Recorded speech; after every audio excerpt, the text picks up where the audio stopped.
And was it a threat, or was former Alderman Ed Burke just lobbying for a friend? As prosecutors get to the heart of Burke's corruption case, secretly recorded tapes show Burke asking to secure a job for a friend as the Field Museum looked for his support for a fee increase. Political reporter Marianne Ahern is live for us now at the Dirksen Federal Building with more. Marianne?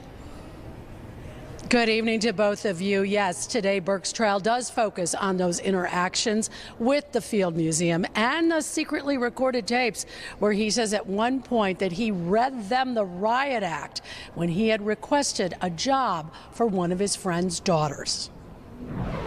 Secretly recorded phone calls today show former Alderman Ed Burke asking, quote, "So now you're going to make a request of me?" to the Field Museum's former government liaison, Deborah Becken. Becken testified today in Burke's corruption trial that phone call with Burke, in her words, quote, "I perceived it as a threat."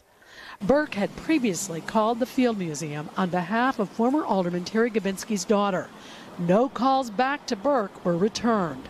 Then, 2 months later, when the museum wanted to get Burke's blessing for a fee increase, Burke, upset his request was ignored, told Becken, quote, "Your proposal is going to go nowhere." Burke's defense attorney, Joe Duffy, asks, quote, "Does he demand you give this young lady a job?" Becken said no.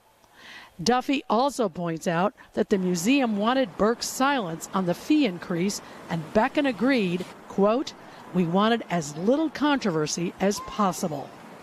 The trial for the former most powerful Chicago alderman also centers on whether he used his political power to steer business to his law firm. Two others, Burke's political aide Peter Andrews and developer Charles Quay, are also facing federal charges. In the courtroom listening today, taking notes, two of the lead attorneys for former House Speaker Mike Madigan. Madigan's corruption trial begins in the spring. Reporting live from the Dirksen Courthouse, Marianne Ahern, NBC 5 News. Really interesting details there, Marianne. Thanks so much.